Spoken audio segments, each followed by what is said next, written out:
studio. But I got to ask you, I mean, how are you coping with these times? Oh gosh, I mean, I think like a lot of us, I find myself going through this whole range of emotions, and at the end of it, I'm kind of left with this one kind of truth, which is nature is sending us a really strong message right now, Mhm.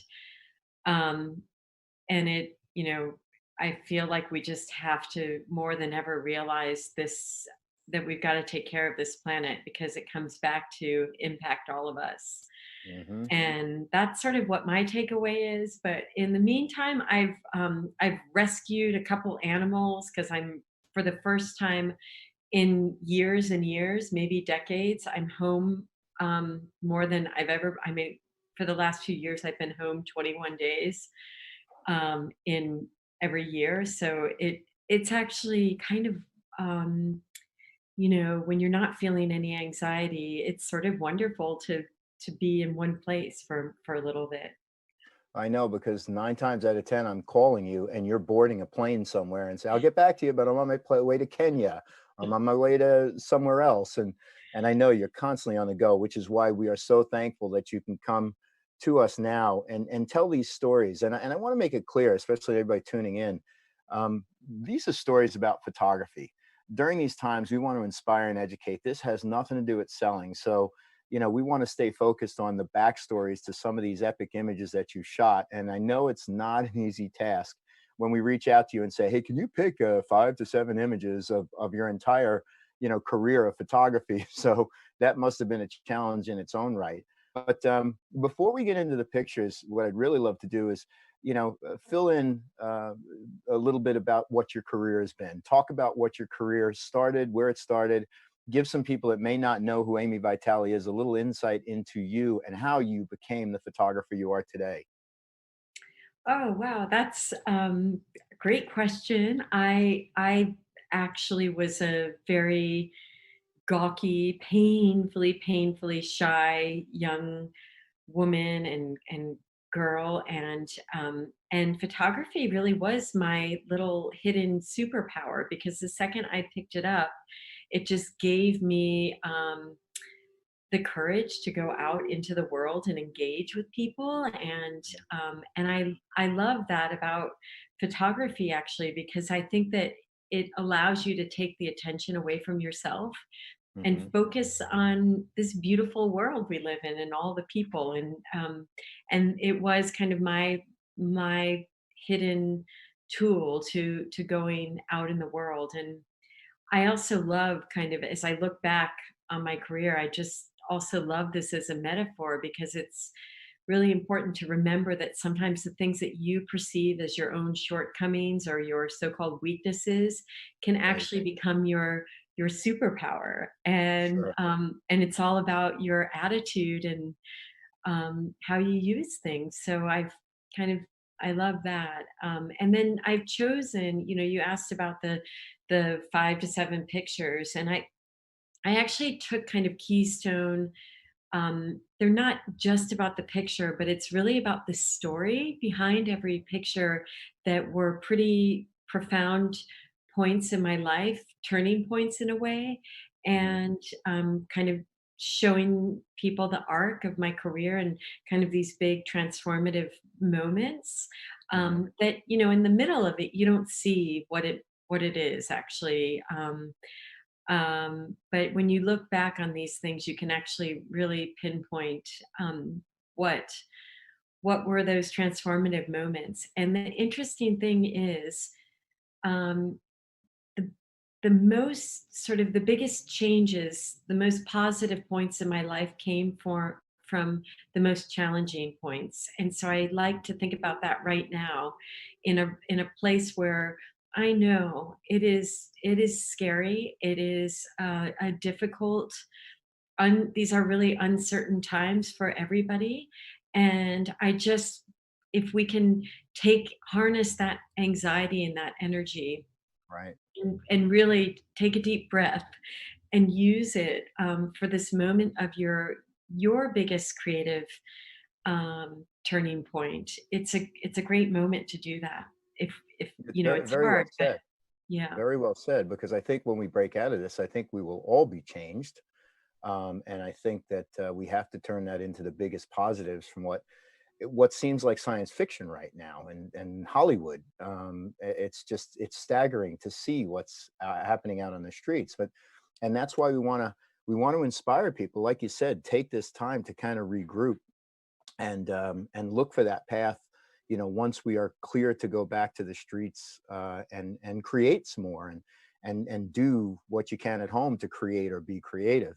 Um, what was that point, the pivotal point? I remember meeting you so many years ago. You may not remember exactly when, but it was at Nassau Community College. You were in for a talk. You were in for a foundation, and that's when we first met in person. And I've known you now for, I want to say, about 20 years, Yeah, 25 years.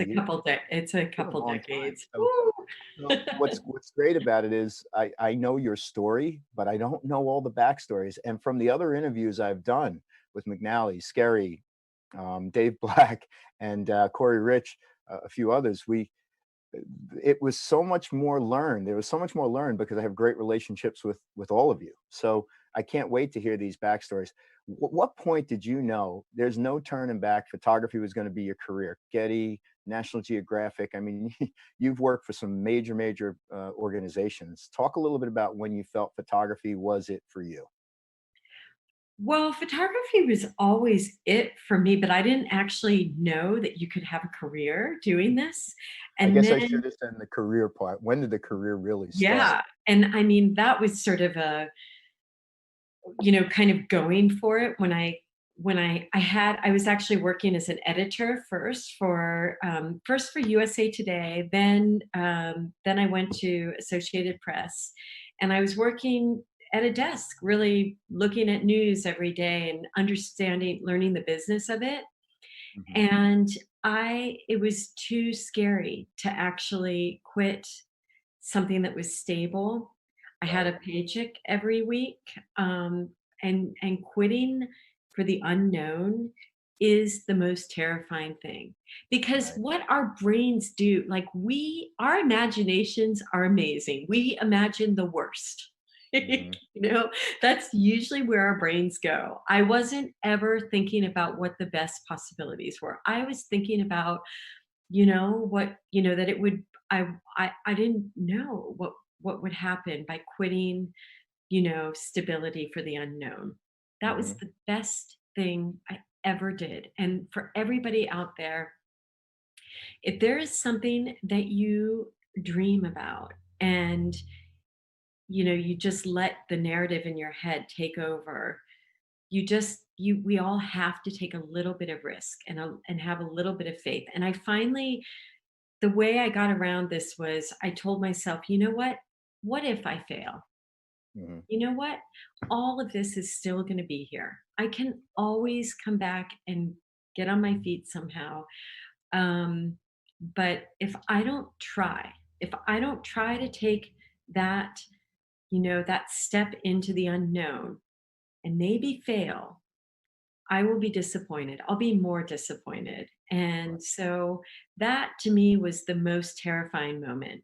And then and I also went into debt. I saved up, I worked overtime, I worked Right. insane hours. So I was like only sleeping for, 4 hours, working every moment I could, earning money to invest it into these kind of dream projects. Hmm. And then I went into debt for, gosh, like, I think 4 years, but I had a cutoff point. I said, you know what? If this is just not working out by the time I'm 30, I gave myself, because I think it was like 4 or 5 years of that, then maybe it's time to hang up the hat and try something else. And you know what? I mean, it wasn't like you have this, like, boom, everything's successful. It was like a decade of just not knowing if I was going to really ever make it. But then something else took over after about 4 or 5 years doing the work. I realized that no, financially, it wasn't like having a great payoff, but on a kind of spiritual and meaningful level, like, what Right. it means to be human and my place in the world. It was so fulfilling, and I knew this is what I was meant to be doing. Well, I everything you're saying is so inspiring. So thank you for that. And I'm actually going to take over the screen now. I have this magical power here. I Do can it. actually share screens. So work with me as I move over to the keynote deck. Of these, I have no words for these images. Extraordinary images, and they will fill the screen. Are you seeing those pictures now?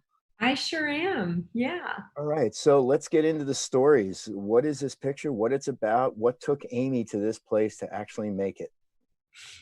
So this was the first big turning point for me, which was I was working as an editor for Associated Press, and on a whim, I applied for a grant from the Alexia Foundation, and it was this. The grant was called the Alexia Grant for World Peace and Cultural Understanding, and it was these lofty goals. And I never in a million years, Mike, thought that I would ever get that grant. I was just practicing, learning how to write, how to write grants, and much to my delight and sheer horror, I got a letter saying I got the grant.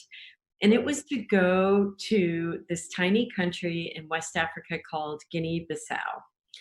And um, I at the time, I mean, this was back in the days of film still. So I had my Nikon FM2, and with a lot of trepidation, I packed my backpack. I packed 100 rolls of film.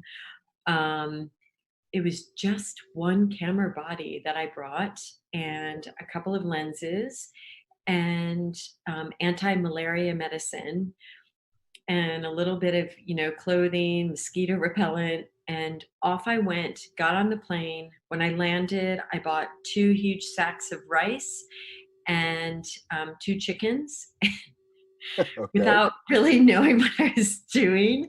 Just Right. set off to the center of the country.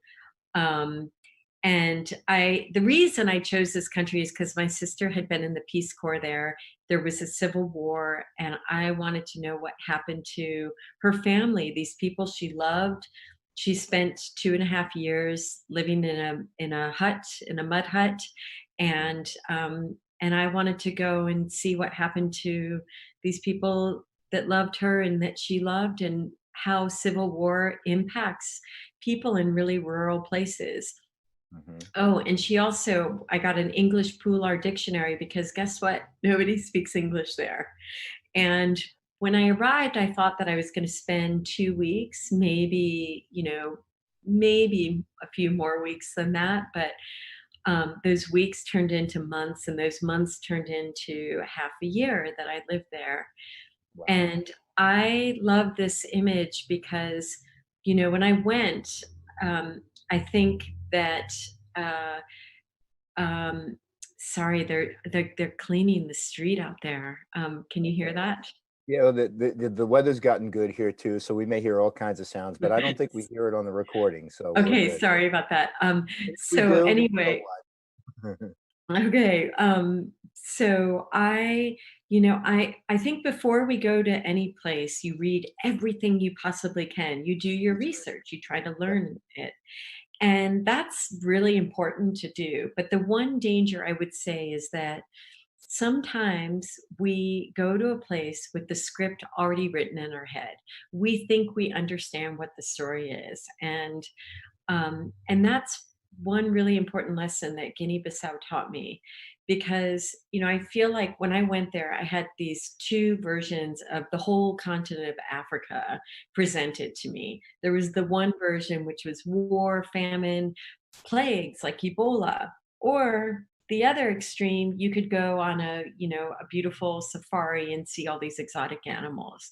And what I discovered was another narrative, a third narrative, and that was people who live very close to nature. They have a reverence for the natural world. They understand that their lives depend on nature for their outcome. And I love that because I mean, I feel like this image really illustrates that respect and humbleness in Right. the way that they live with nature. That tree is they told me it was called a bontang tree, and Mhm. they believed spirits lived inside of it, and there was just such a respect for l- the natural world. And Mhm. I feel like we've lost that in so many places. Right. And that was my biggest takeaway from Guinea-Bissau. That was one of my takeaways, was that I had so much to learn from these people. They taught me so much, and it was so it was beautiful too. It was sublime because you know, I all my kind of ideas and notions about this place were completely broken down, and my relationships were so beautiful. People, Right. I got malaria there. I was really sick. They took care of me. And I mean, to the women, and well, to everybody, I was a complete mystery because I was in my early 20s, no husband, no children, and I didn't even know how to get water out of the well. Right. And they just took care of me and taught me so much, and how to, most of my time I actually was not taking pictures. I was just learning how the majority of people really live on the planet. And I took, when I'm just trying to remember when I took this picture, I Mhm. had no idea whether any of these images would come out, because I was really still very much an amateur photographer, Mhm. and just shooting on black and white film. And it was, yeah, it was a magical moment for me to come back. And I still look back, and I still, yesterday we had the huge moon last night. I saw And that. Right. This is the and moon story with that young boy. Is yeah, this what so involved? Alio is in this picture. The kids were just playing underneath the tree, and the kids, on the last night, we were just sitting underneath the sea of stars right before I was flying home to America. And they were asking me a million questions about my return home. And, do you have mangoes in America? Do you have cashews? And then Alio looks up at this big, beautiful full moon and asks me, do you have a moon in America?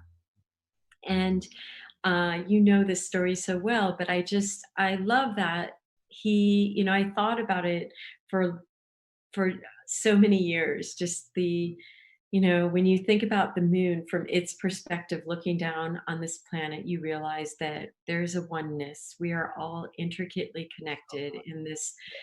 magnificent web, and whether we understand it or not, you know we are there's this oneness, and that we have to start focusing on the stories that connect us, and helping us realize that everything we do, every action we take, has a profound impact on other people all Right. over the world. We live in this global network now, and I feel like it could be not any more poignant when we think about this pandemic we're going through, that you Mhm. know we have to focus on nature again, and realize that um, these viruses cross from one species to another because of habitat loss.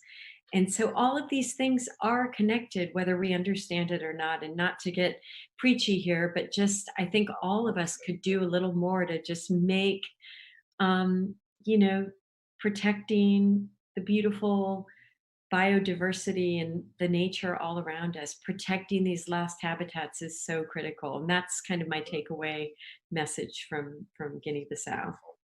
So we bring up another picture that you submitted. This is one of my favorites, in a way that I this takes me back to, again, when I first started looking at your work, as Yeah. one of the pictures that struck me the most. What's going on here? Yeah. So I used to, the beginning of my career, I went from Guinea-Bissau to becoming a war photographer. Mhm. without really knowing what I was doing.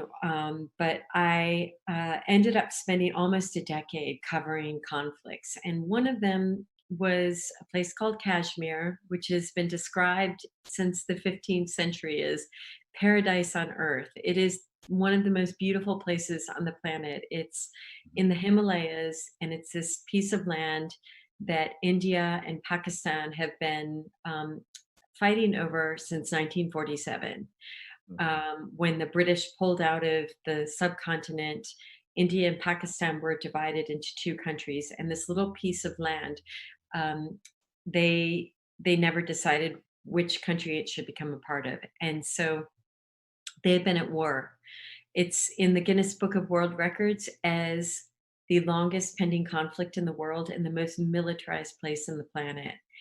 And I ended up living there for 4 years covering this conflict. Every year I would apply for a grant, and I would get it. And I was committed to trying to not just tell the story about the geopolitical story, which is how I always read about it, but really to focus on the human story and Mhm. how humans were being impacted.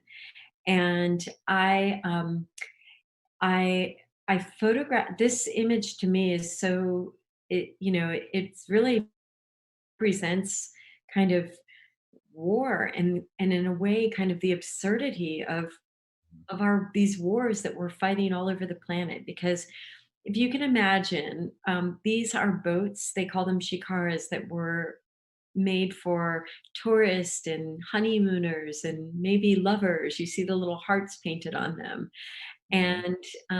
and it was this tourist hotspot. I mean, people flocked to this place that was described as the most beautiful place on the planet. And this the tourists left. The soldiers actually had to take over these boats to go and patrol Dal Lake, for militants. And just it sort of represents to me the poetry in a way of all these places. It's the most beautiful place and also the most tragic place. The war goes on even today.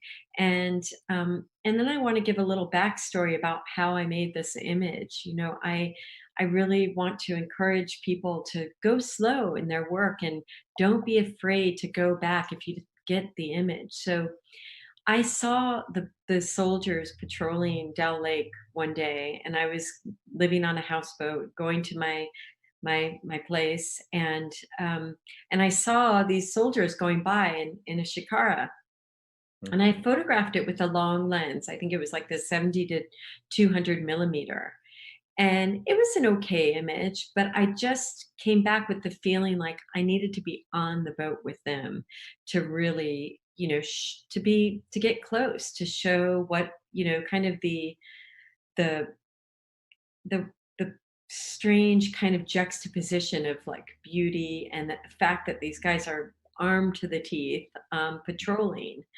And so I called up the border security forces and asked them if I could go on a patrol with them. And they Mhm. said, sure, yep, you can come. And that's also part of the beauty of working on a story where there's not a lot of other people. At the time, I was really the only foreign correspondent living there. People would kind of parachute in and out, but there were local journalists, incredibly talented local journalists who I am so grateful to. But other than that, I had really great access because I was kind of the only one there at the time. Mhm. And um, and yeah, when I say only one, only foreign journalist, working for foreign publications. Mhm. And so I shot it, and the set for the second time when I went out with them. And the pictures, to be honest, the light was really harsh. We went out at like noon, so Mhm. their faces were in shadow. There were no clouds. It was pretty brutal. The pictures were not good. But I took pictures anyway. And then, I came back, looked at them, and I called them up right away, and I said, you know what? Those pictures, they were just okay. Is it possible to go back again?" Again, And yeah. they said, "Sure." So, Mhm. a lot of my work, I'm not afraid to go back and repeat until I get the image that I think could be powerful. And when Mhm. I saw them from pretty far away, I knew that it could be an iconic image if Mhm. I did it well. And then I just spent the day out with them patrolling, and there was just this one moment where kind of all the boats sort of magically aligned, and then they all sort of spread out again. But it's just like they came together and then went out. And then one little mistake I did make in this picture. If you look, there's like my red scarf in the foreground, and I Mhm. have my long lens sitting there. And I forgot that it was just right there Oh, in the frame. that's so fu I have never seen that in the years I've been looking at I this picture, know. not It's once. so funny. So I make mistakes. Uh-huh.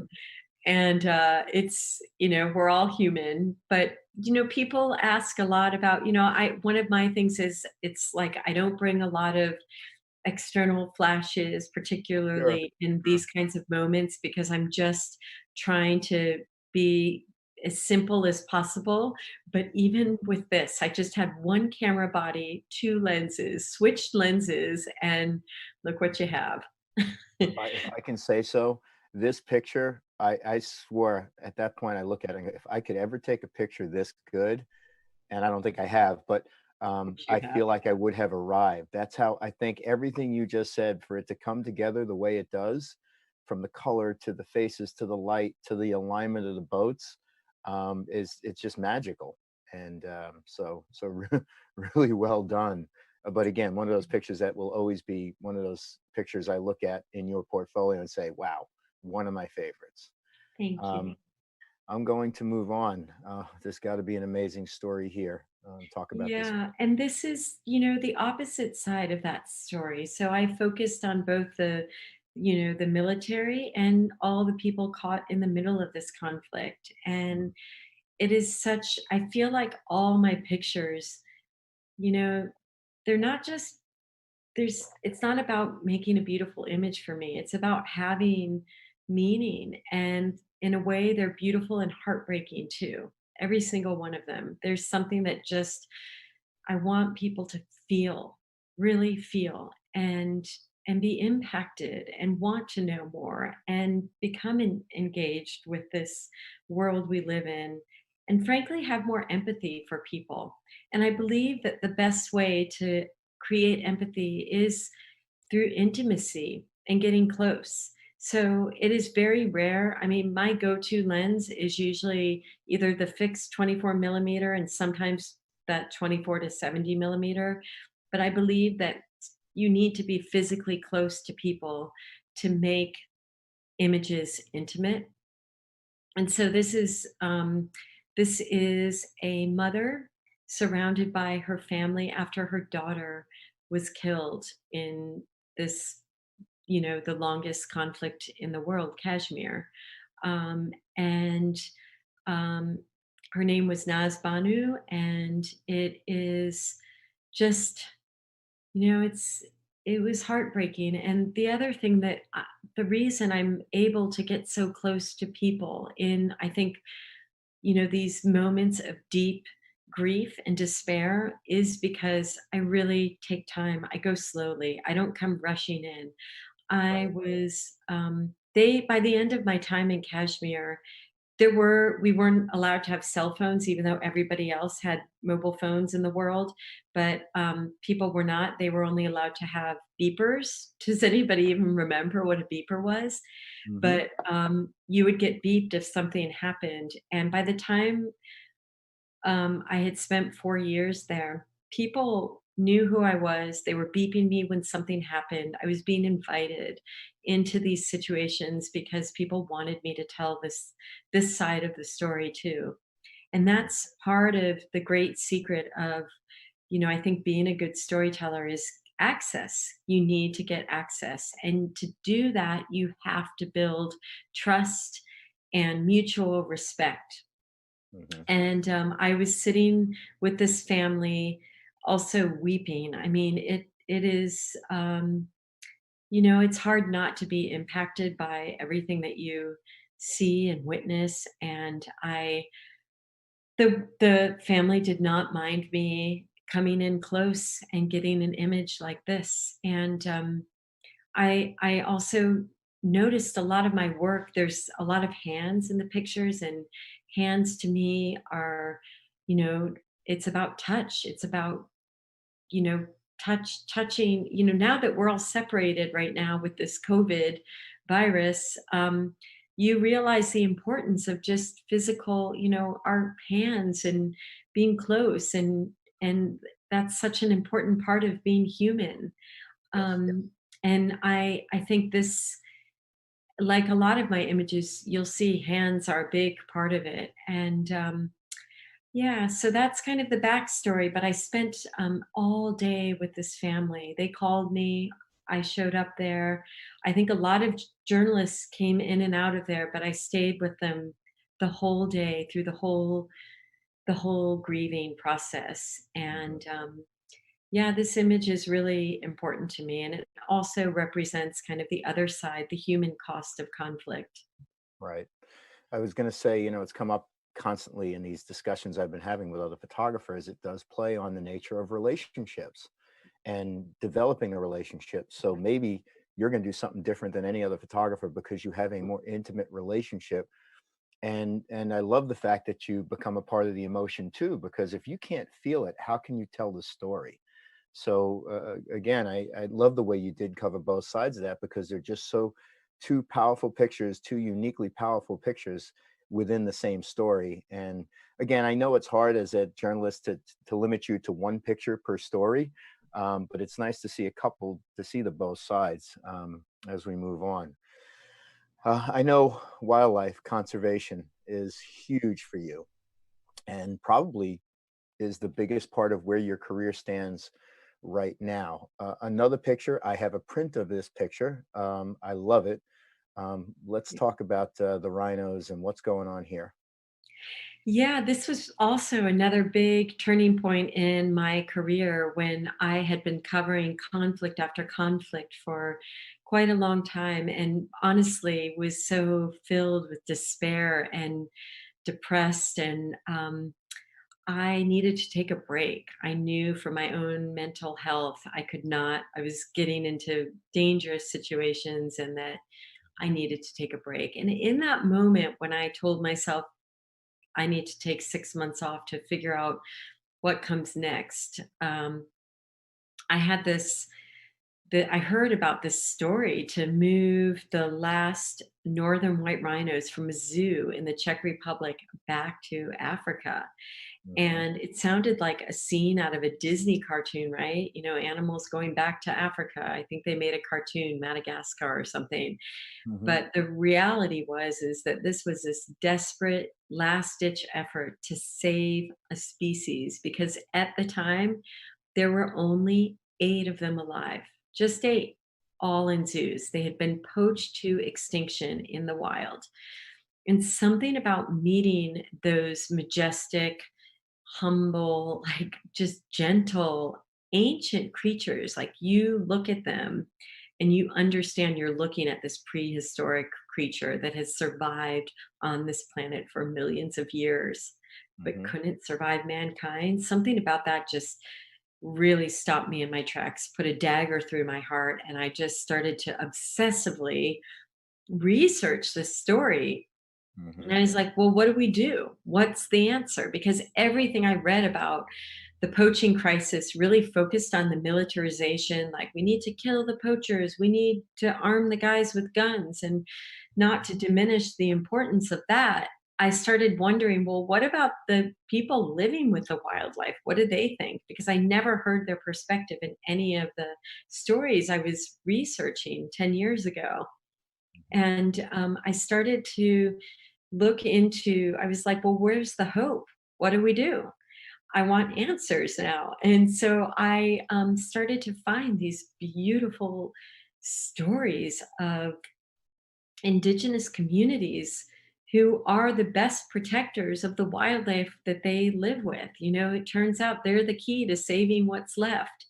And so I've been really focusing my energy for the last 10 years in northern Kenya, trying to unravel some of the amazing work that they're doing that frankly can become a blueprint for so many other places. And this Right. picture was at Lewa Wildlife Conservancy. It's a group of Samburu warriors who are young men who haven't been married yet. That's why they call them warriors.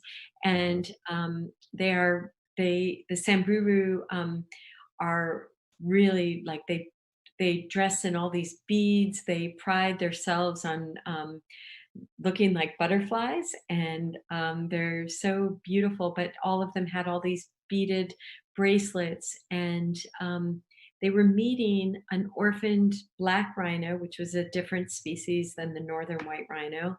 But they were meeting one for the first time because if you can imagine, they are like as a mythical creature to them as Bigfoot because they've been locally extinct in their own backyard.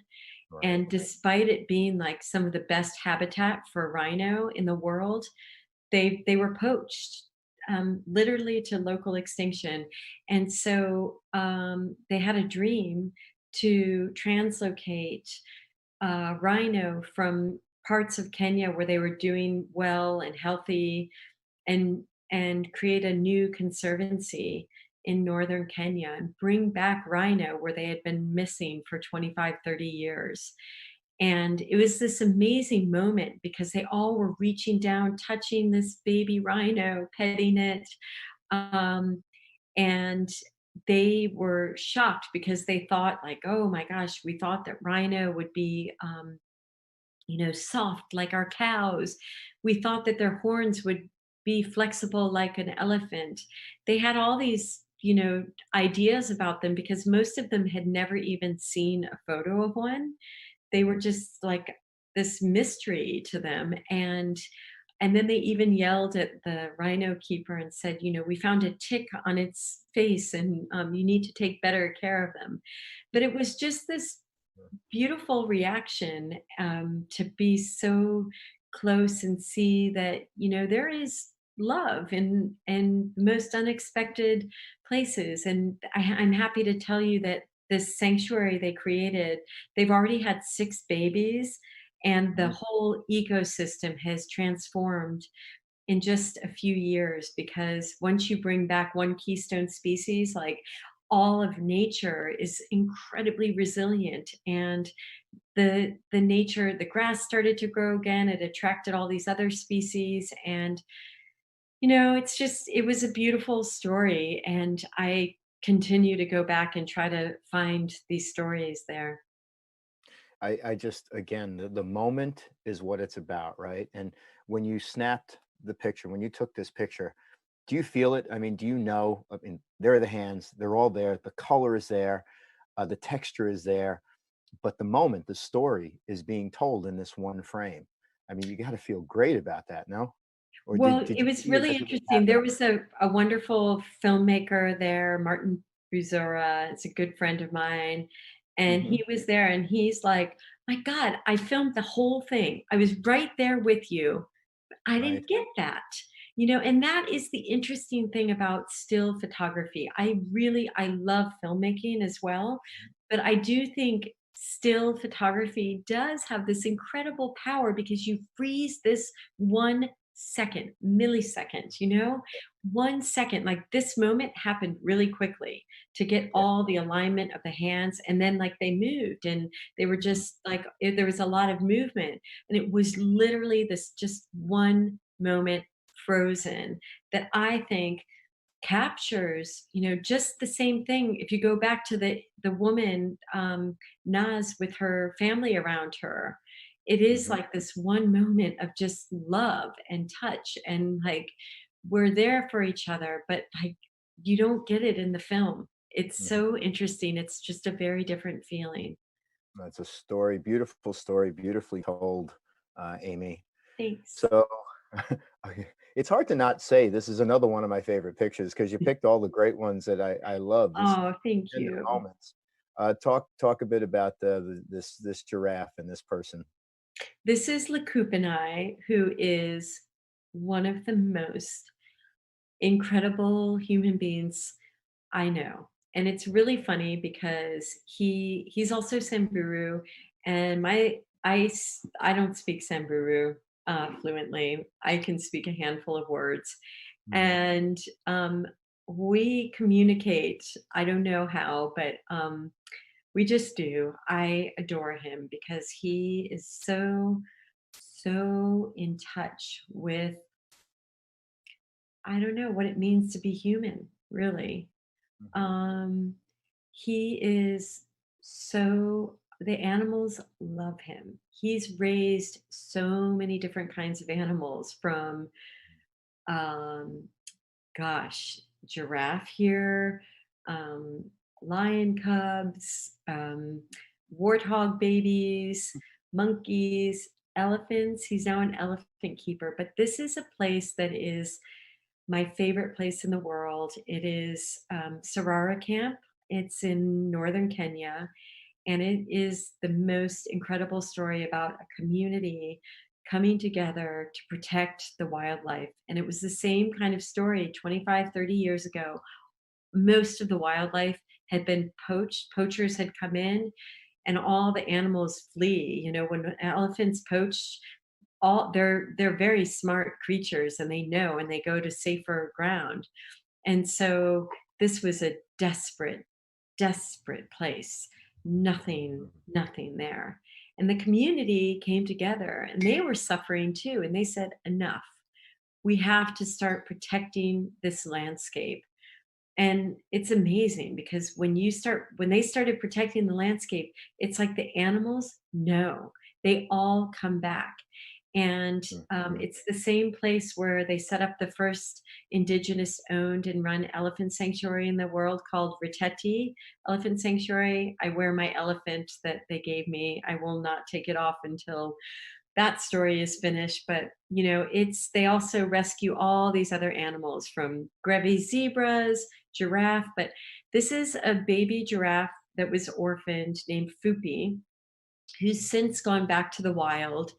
I don't know how many giraffe he's saved and sent back to the wild now, but the amazing piece of this story is these giraffe come in the morning to come and find the Kupanai and just greet him in the morning. They just Mm. want to make sure he's okay.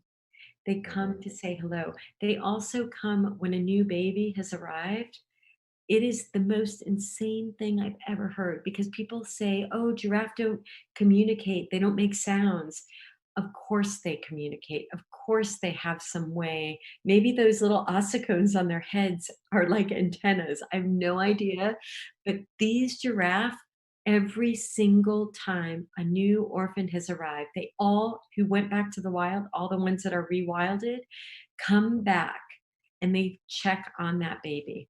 It is the most extraordinary thing. And I just love this photo so much because it is this mutual, you know, this is how humanity is supposed to be with the natural world, in the sense that it's just, I don't mean that we should be out snuggling wildlife. That's not at all what I mean.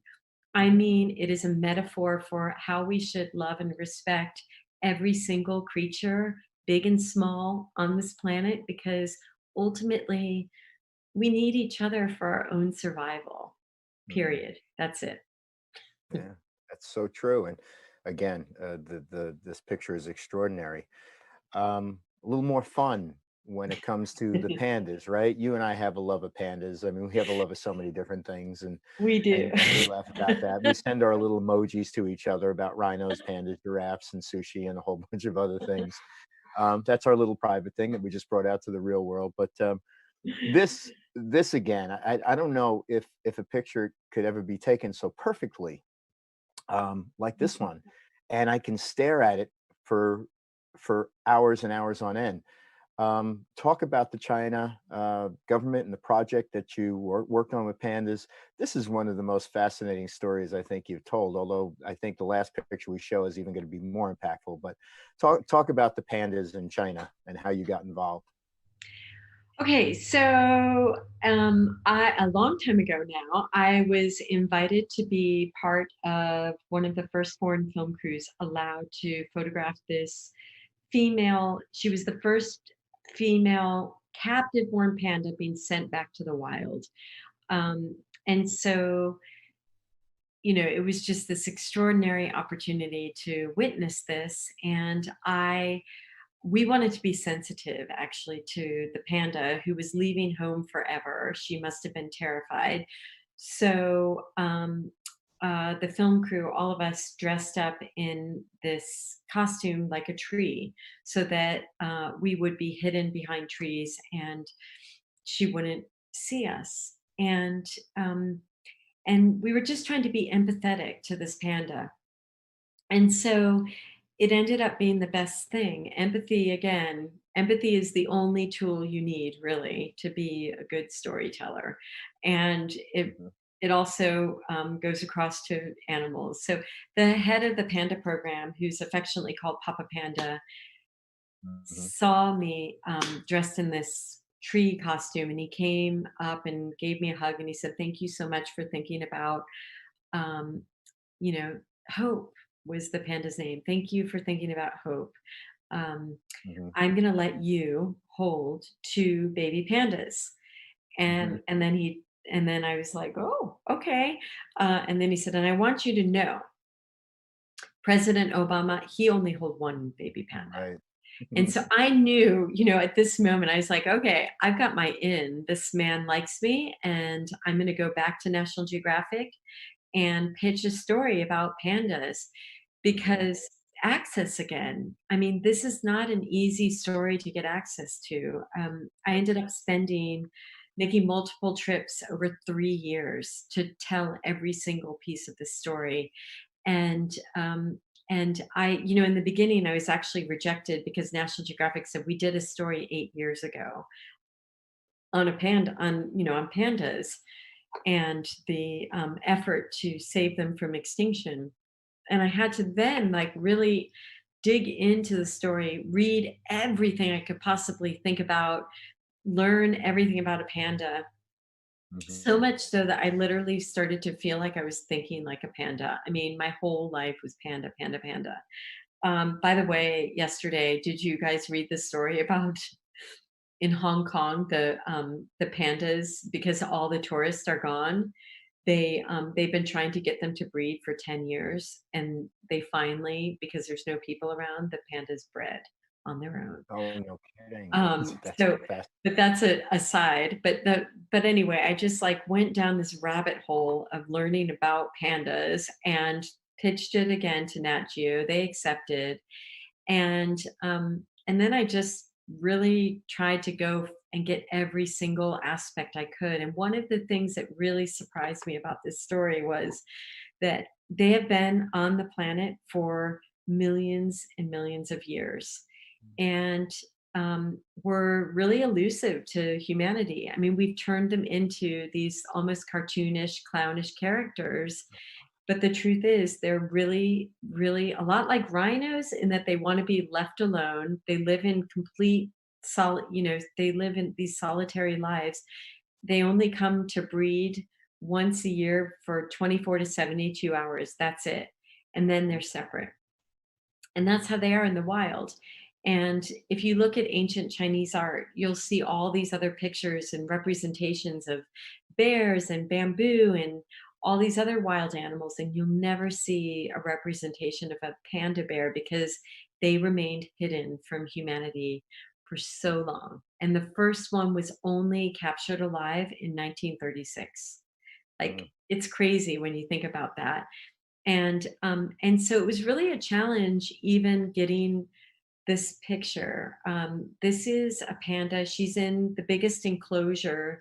Before they send them back to the wild, they have to go into a series of tests, and so there's like the last enclosure before they get sent back to the wild is mhm. massive. They'd actually have to take radio, and radio trying to find the pandas. And every day they're like, you can climb up that mountain, but you're never going to see that panda bear. They're so elusive. And I would hike up this mountain, and it was like slippery and muddy, and I would get up to the top and I would never see her. And then finally, almost at the end of my assignment, one day out of the mist, she kind of magically walks up, does this panda pose for me. Hey, y'all. And then she disappears into the mist. And I got that image, and it was a lot of work to get that one image, but I'm it just, I think, illustrates the beauty and the mysteriousness of this creature. They're actually a lot more magical and mysterious than we've turned them into, when you think about a panda bear. Yeah. And it was actually, I was so proud. National Geographic named it one of the 50 best wildlife photos, in the history of the magazine. I wouldn't call it one of the best. I would call it the best. My That's book. I'm going to sweet. brag on you just a little bit because I look at this quite a bit.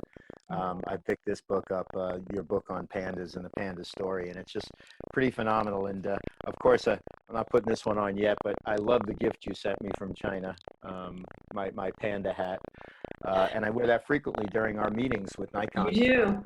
You do. Our weekly meetings. I mean, my But whole house, by the way, yeah, I've got a full of little panda. Tommy panda. I love it. A really, really great fun story, and we're going to shift into the last picture you sent to us. And I know it's a very, very deep story, and one that is very emotional to you. Yeah. And it goes back to the rhinos. So please let us in Yeah. on some backstory to this. So, So, thank you. This is Jojo Wachira, who's one of the amazing rhino keepers who take care of the last northern white rhinos. Today, there's only two of them alive on the planet. They're females, and this was the last male, who was named Sudan. And the connection that these men have with these animals is so extraordinary. They spend more time with these animals than they do their own children and their own families. They have become incredible ambassadors for wildlife and the natural world. They are such, I encourage everybody to follow them on Instagram because they're just extraordinary people. But I mentioned it earlier. I've been working on this story for 10 years and staying in touch and going back, visiting them. I currently have a fundraiser right now where you can win a trip to go on a safari and meet these rhinos. I'll give you a private workshop. And I'm trying to raise money for this sanctuary that's really they're struggling right now with this virus. They're being impacted quite heavily, in terms of, not having any tourism dollars right now that are really needed to keep these places going. So that's just an aside. But this story, this was a heartbreaking moment for me. And they called me and said, you have to get back here because Sudan is not well. He's about to die now. He's in a lot of pain. And so I rushed back to Kenya. And when I got there, it was one of the most heartbreaking. I just hope I never have to witness this again. It was witnessing, this is what extinction looks like. And I think what makes this image went around the world. It resonates with people because I think that it is it's like the beauty and the horror of what we are as human beings. It's like JoJo represents the best of humanity, what we can be if we choose. We can be the greatest protectors of this world we've been given, or we can be the greatest, most destructive species on the planet. And the choice is really up to us. I use that other image of all the hands on the baby rhino because I feel like it's a metaphor for us. The future is in our hands. We decide what comes next. Every single choice that we make has my impact on life on this planet. And I know sometimes we get disconnected from that. We feel like, oh, my life, doesn't matter, my choices don't matter. They do. They really, really do. And I've been so privileged to have the opportunity to start to understand how nature works. And every single one of these stories I've just shared with you, the amazing thing is the natural world is resilient if we give it a chance. It is not too late. It is not enough of an excuse to say, oh, the problem's too big, my choices don't matter, let somebody else take care of it. No. The truth is, the story in this image is the power of individuals to make an impact in this world. That's the other message I think that comes through in all these pictures is the power of one individual matters. We can all do something, you know, and that's what I hope it inspires people to look at this and say, no, I want to go out and be a voice for the planet. And as photographers, we can all go out and be working, like find stories right now in this time.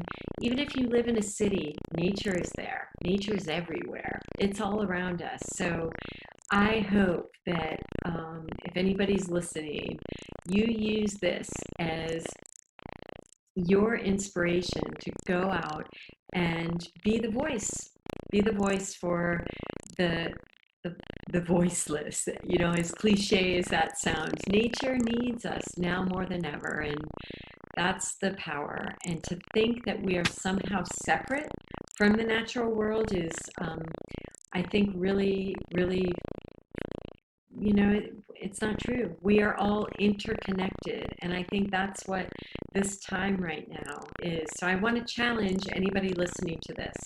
My challenge to you is, can you go out and take a picture that really shows your own unique perspective and what the natural world means to you?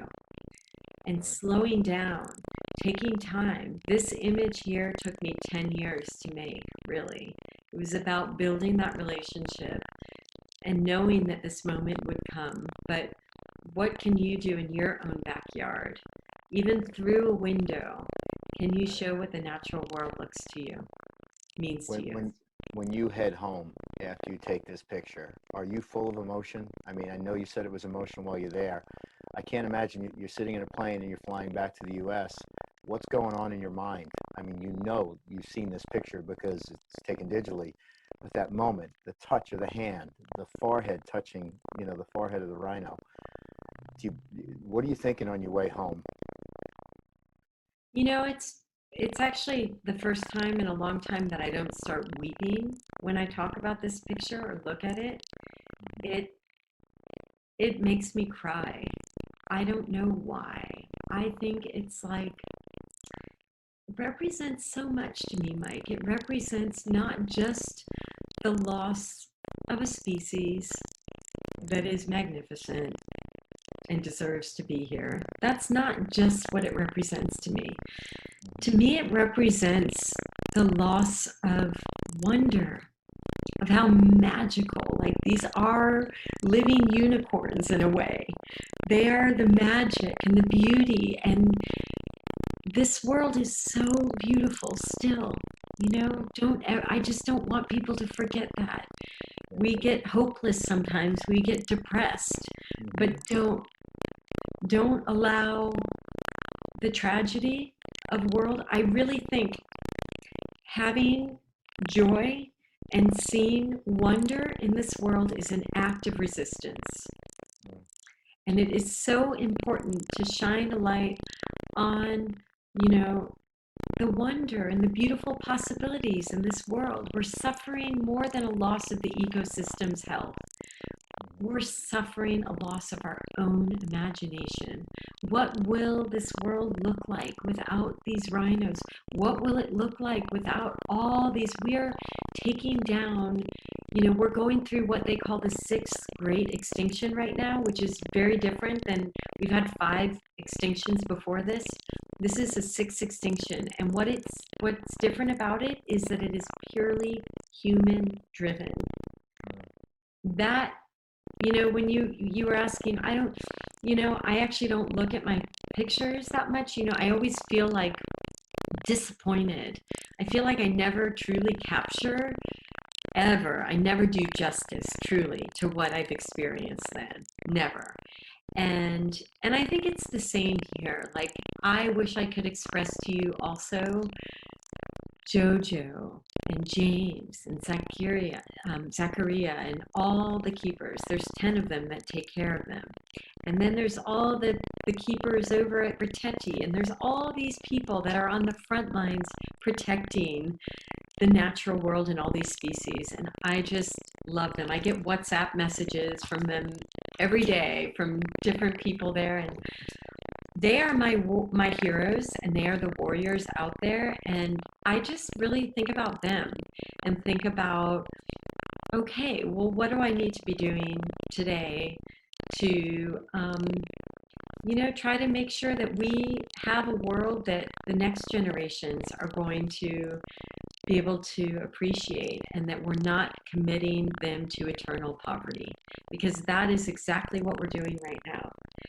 We are rapacious and eating up and destroying this planet, but it does not have to be this way. And I have to say, I'm looking at the positive right now of what this moment when we're all frozen in our, in stillness and quiet. And guess what? It's the first time the earth is breathing again in probably 100 years. And that's beautiful. Like, God, what do we, I know we're all filled with anxiety, but what can we take from this moment? Like literally, like let's be forced to think about how we're going to use this moment to reimagine a different future. And on that note, that's how we started, and it's a great way to finish. And I'm not alone when I say, you have scored and worked on and created the most beautiful storytelling images. You said it, these images will impact generations to come. And we can't thank you enough for giving us the backstory on some of your favorites. So thank you so much, Amy. Oh my God. On. Thank you for using this moment to create all of this and give us a chance to reflect on it. Thank you, Mike. You're an inspiration. So you be safe. Those of you that are tuning in, again, another epic hour with an amazing photographer and Nikon Ambassador Ami Vitale. We will have more great content coming your way, so check out the Nikon site on the calendar, and please, everybody, be safe. We'll see you soon. Bye. Bye.